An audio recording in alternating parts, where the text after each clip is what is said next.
we would like some answers to our questions.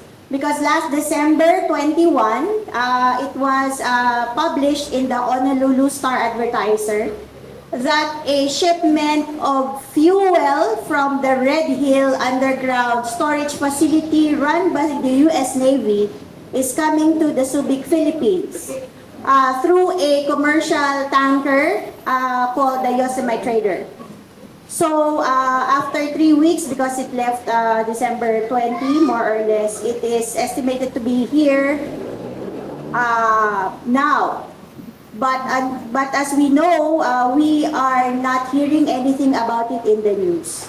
So we wanted to do this with our friends from the Hawai'i Justice and Peace and Justice Organization. Peace and Justice Organization, for us to understand here in the Philippines what the Red Hill fuel is and what the Red Hill storage facility has done to the people of Hawaii. So first, for that, for us to give context, we have with us Dr. Kim Compo. She's an educator organizer from Women's Voices, Women Speak. And Dr. Sam Ikehara, she is a board member from Hawaii Peace and Justice. They will be followed by our colleagues here, Attorney Virgie Suarez from Kilusan para sa Pambansang Demokrasya, Princess Nemensa from Women Health, and John Lazaro from SPARC. So again, without further ado, let me call on Dr. Kim Compo. Magandang umaga sa inyong lahat.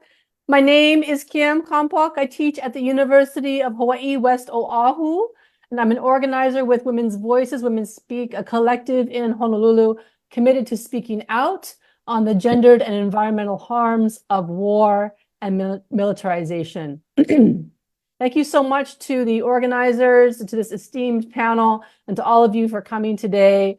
Our friends in the press, we hope we can count on you to make this a front page story in all of your newspapers. Protect the water, protect the people. Please don't believe America's lies. In Hawaii, we say ola i kawai, or water is life. This is an indigenous Hawaiian value, but it is not the value system of the US military that occupies Hawaii. This became very clear in November 2021 when we watched in horror as the military's 20 massive underground fuel tanks at Red Hill, also known as Kapukaki, sprung a 14,000-gallon leak just 100 feet above our aquifer, the largest source of drinking water on Oahu, our most populous island. 93,000 people were exposed to military jet fuel, causing widespread health problems, including headaches, rashes, vomiting, dizziness, breathing difficulties, and neurological problems. Families had to be evacuated, children were sent to the hospital and surrounding areas to drink bottled water. This occurred despite a lawsuit for a previous leak in 2014 of 27,000 gallons of fuel at the same facility. We do not have time today to catalog the many spills and mismanagement of these 20 tanks since the military built them in 1943, almost 80 years ago. Our communities in Hawaii have been traumatized by this crisis and the realization that our so-called leaders could allow the military to inflict so much harm on our people over decades. We are pleased, however, to report that after many lawsuits and much community organizing, the government is responding to the people's demand to shut down Red Hill. At the same time that we celebrate the defueling of this facility, families on the Navy's water line are still living with contaminated water. Tens of thousands of gallons of fuel remain in the pipelines and at the bottom of the fuel tanks, and U.S. Navy fuel will continue to be stored at Oahu, albeit away from the aquifer. Actually, it's very, very close to the university where I teach on the west side of the island. Further, the state's water remediation plan is still in need of significant revision. We also have a new problem of transferring this fuel to other vulnerable communities like Olongapo, who have already endured decades of military contamination of their water and land. 40% of the Red Hill fuel is coming to Subic Bay. We issue this statement today in solidarity with the people of Olongapo, who we fear will face the same catastrophe, as over 39 million gallons have been transferred from Hawaii and are now arriving in Subic in multiple shipments. We participate in today's media forum in the hope that the Philippine press and government will be vigilant to protect the land, water, and people of the Philippines despite the long history of U.S. war, occupation, exploitation, and military contamination of water. Indeed, the U.S. should be apologizing to the Filipino people for its long list of crimes. Instead, the U.S. is inflicting more harm. In solidarity with the people of the Philippines, we ask, if the Navy is willing to ignore U.S. environmental protection laws, even after being sued, how much respect will they show for Philippine environmental protection laws? If the Navy is willing to poison its own military families, how much respect will they have for ordinary people in the Philippines? If the U.S. is willing to politically endorse and provide billions for Israel's current genocidal war against the Palestinians, how much respect will they show for the loss of life in the Philippines if and when more and perhaps even worse water contamination occurs? On a personal note, both Sam and I were in Olongapo in May of last year at the invitation of Buklod Women's Empowerment Center for a gathering organized by the International Women's Network Against Militarism. We were there with women from Okinawa, Japan, Guam, Korea, California. We felt very privileged to have seen Subic Bay up close and to learn from longtime activists like Cora Vabros, who helped organize this, Virgil Suarez, who's there on the panel, along with Princess Nemenzo. Sorry, Aaron, I've never met you. But I know that all of you are so committed to genuine security for the people of the Philippines and people's movements around the world. And lastly, on a historical note, I will mention that Tuesday is January 17, which is a day of mourning in Hawaii. It was on that day in 1893 when the white male sugar oligarchy overthrew Liliuokalani with the help of the U.S. Marines. The Hawaiian people used multiple methods of resistance, even sending over 20,000 names on a petition to Washington, D.C. to reverse this decision and reinstate the Queen. 5 years later, the U.S. illegally annexed Hawaii anyway, making our precious islands their fueling station and launching pad for their invasion of the Philippines, along with their annexation that same year of Guam, the Northern Mariana Islands, Puerto Rico, Samoa, Puerto Rico, and Cuba. Thus, for over 131 years, the U.S. has been using Hawaii as its fueling station and calling this an act of protection while poisoning our land, disregarding our people, and making us complicit in their imperialist wars all over the world. So while we share the trauma of 1898, we also share the dream of a decolonized and demilitarized 2098. We must stop this madness by demanding our governments do the will of the people on both sides of the Pacific. We must end this war economy and build the green economy based on genuine security. Let us build a world where our water is safe to drink and where our oceans are safe to swim in. Ola ikawai, water is life. Thank you so much. Dr. Kim, to be followed by Dr. Sam Ikehara from Hawai'i Peace and Justice Organization. Hi, everyone. Can you hear me okay? Thank you. Okay. Yes, ma'am. My name is Sami Kehara. I am a member of Hawai'i Peace and Justice, and I have worked with the Oahu Water Protectors.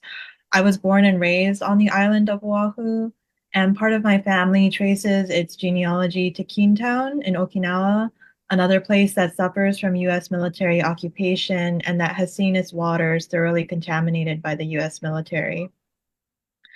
I first became active in the struggle to permanently shut down Red Hill in October 2021. And ever since, I have witnessed countless ways that the US Navy and its accomplices have demonstrated a blatant disregard and disrespect for Hawaii, the sacred lands and waters of this place, the Kanaka Maoli people, and the many other people who call Hawaii home.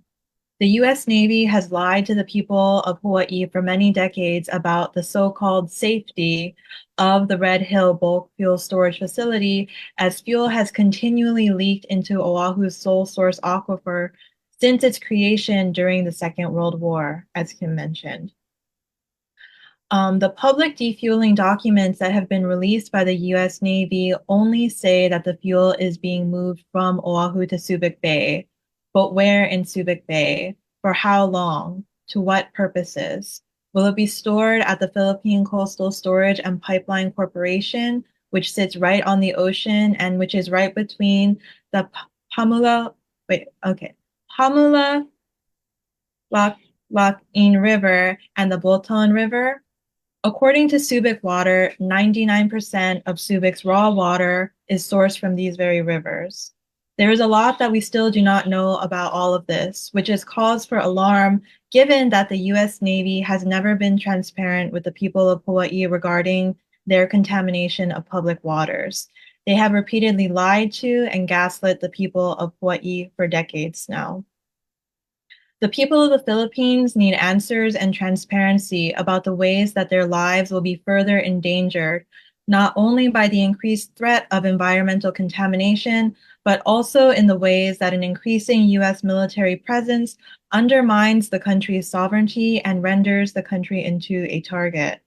The people of Subic and Olongapo have suffered long enough from US military intrusion. The people of Oahu have also known the disastrous costs of US military occupation for far too long. We stand in solidarity with the people of the Philippines. We are still not free of the ways that the US Navy has poisoned the precious drinking water of this island. There are still wells and shafts that remain out of use, and water officials in Hawaii are doubtful if they will ever be used again. The contamination of water with this very fuel may have already permanently changed life on Oahu forever. And there is still so much that we do not know here about the long-term consequences of fuel-contaminated water leaking into soil and being released into the ocean. Remediating the environment will be a decades-long project at best, and it has not yet begun, and there are still many things in the plan that are undecided. As of right now, 104 million gallons of fuel has been drained from Red Hill, but 60,000 gallons remain in the tanks and pipelines, and they do not expect to finish that until March. While our struggle on Oahu is not over, we stand alongside all of you in the Philippines in the struggle for a world of genuine security, where we may live our lives without the threat of preventable harm at the hands of imperial powers. Olai kawai, water is life. Thank you. Now let us hear from our colleagues in the panel. I will start first with Attorney Virgie Suarez from Kilusan para sa Pambansang Demokrasya, to be followed by Princess Demenso from Women Health. Thank you, Kim. Thank you, Dr. Kim, and thank you, Dr. Sam. Yes, thank you for sharing all this information. For otherwise, until now, we would not know that a trash is coming here in the Philippines. It's year 2024, and this is how our government starts the year, by allowing these trash. And these trash, itong mga basura na ito, these are trash that contaminates. This trash does not simply contaminate our environment, this trash contaminates our sovereignty. Hindi ito simpleng usapin ng basurang itatapon, dahil kung basurang itatapon, baka pag-usapan kung paano. Pero hindi lang ito usapin ng basura, usapin ito ng langis, no, na gamit sa gyera ng US, na itinatapon na ng bansang Hawaii at ngayon ay balak na ilipat dito sa bansang Pilipinas. At ginagawa ito ng matahimik. Diba? The silence is so creepy. Sobrang tahimik na hindi natin alam, nandyan na pala yung basura na yan. Kung hindi pa sa ating mga kapatid mula sa Hawai'i Peace and Justice, hindi natin ito malalaman. So the main issue here is the silence of our Philippine government and the U.S. government and the military forces about this fuel, about this trash. This confirms that the U.S. government and the armed forces did not seek the Philippine government's permission and authorization and the AFP's assistance in transferring 39 million gallons of fuel from a U.S. military fuel storage facility in Hawaii that has already leaked. A facility that is already 80-year-old. Sabihin, wasak na, sira na, nag-leak na, nag-contaminate na ng karagatan ng Hawaii, na apektuhan na ang maraming mamamayan sa Hawaii at pagkatapos itatapon dito sa ating bansa. Kilusan condemns the U.S. government, the armed forces, and the Philippine government, the present Marcos Duterte administration for the continuing blatant disregard of Philippine sovereignty. This is another clear manifestation that the U.S. is the real sovereign power not only over Subic Naval Base but the whole of the Philippines and the Marcos Duterte administration and the AFP as U.S. Vassal instrument. As part of the Stop the War Coalition, Kilusan vehemently denounces the transfer of the fuel for military and war use to U.S. Subic Naval Base, which is supposedly close and not among the agreed locations or EDCA sites. Diba?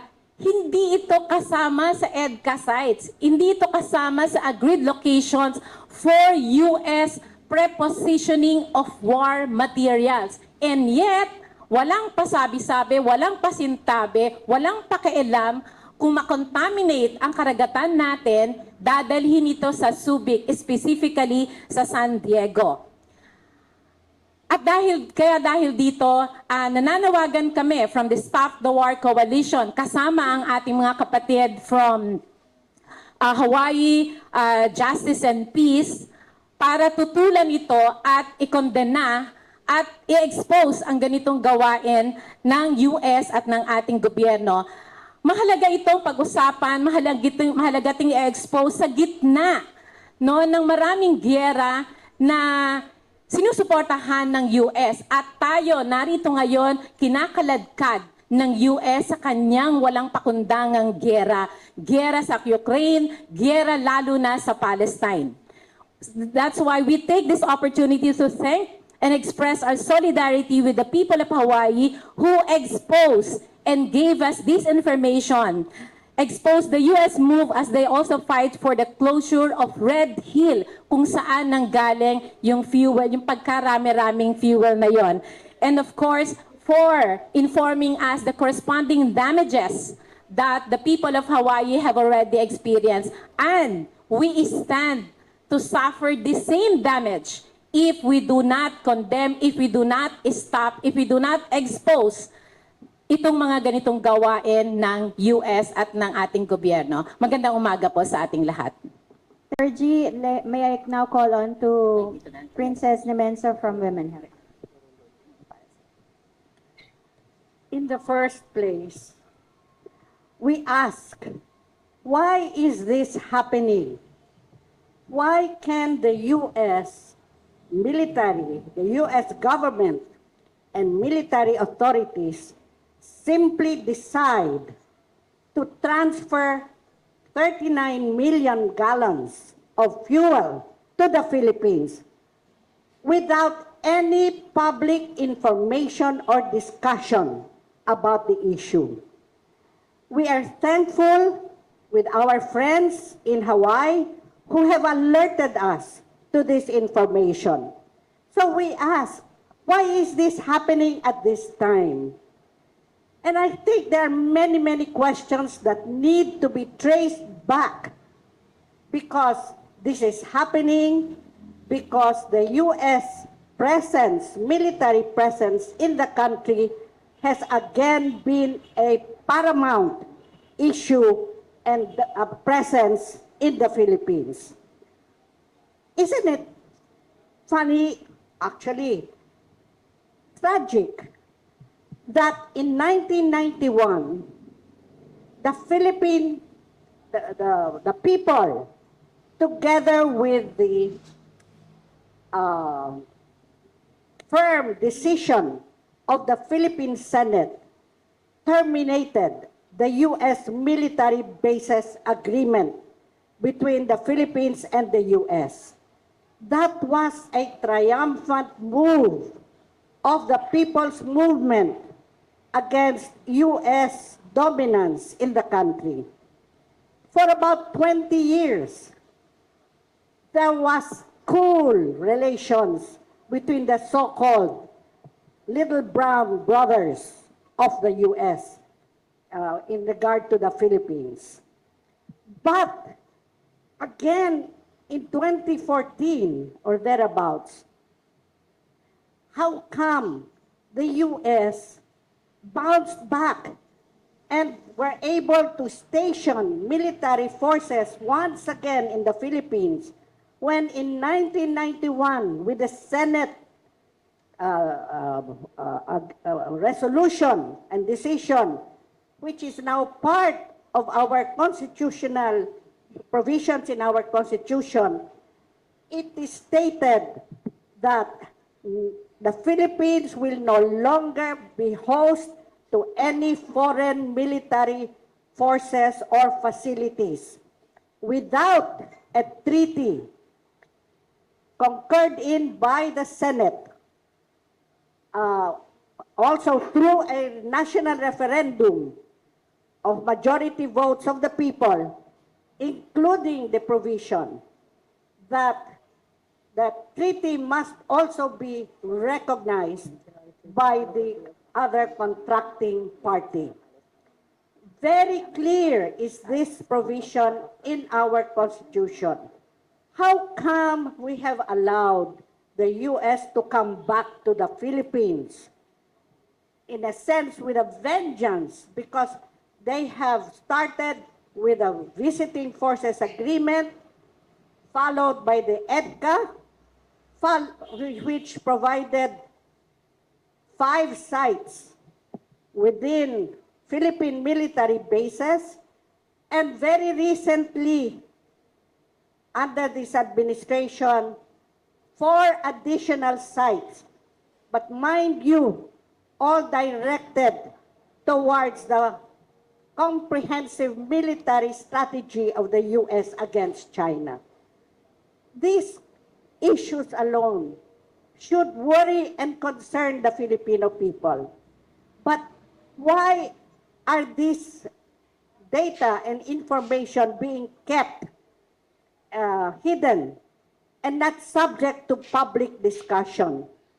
It is time we need to review our relations with the U.S., with all the other countries, because the Philippines is part of the ASEAN alliance or arrangement where we have in fact denounced and the presence of nuclear weapons in this region.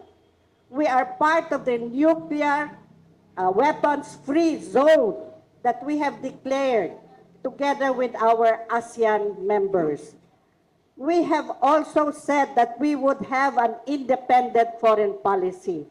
But I think this is something that we should continue to review and monitor and critique, because actions on the part of our Philippine government seems to take us closer and closer to the U.S. instead of really maintaining an independent stance when it comes to foreign relations.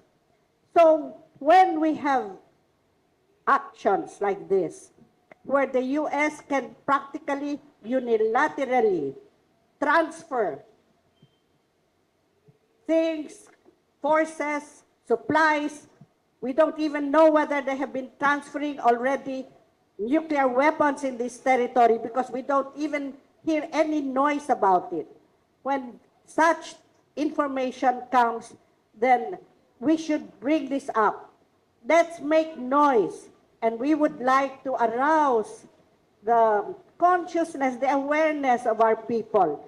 We should not allow our government to simply make decisions in our name without accountability and transparency.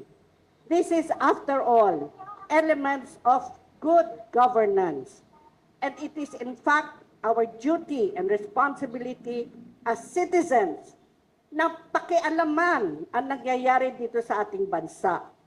Because things are being done without knowledge and information, and we are being led to a state of mendicancy. Over the years, we have seen a pattern of lies, of disinformation, of misinformation to hide truth from the people. And it is about time we say no.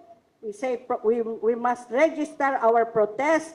In fact, not just protest, but our condemnation on the part of condemnation of actions that are prodding us and urging us into a warlike situation, which imperils the stability and security not only of the Philippines, but of the whole region. So this is not a simple matter. We should raise our voices against our own government's complicity and mendicancy so that we can truly experience and exercise true independence of a sovereign state and also an independent foreign policy. Maraming salamat po.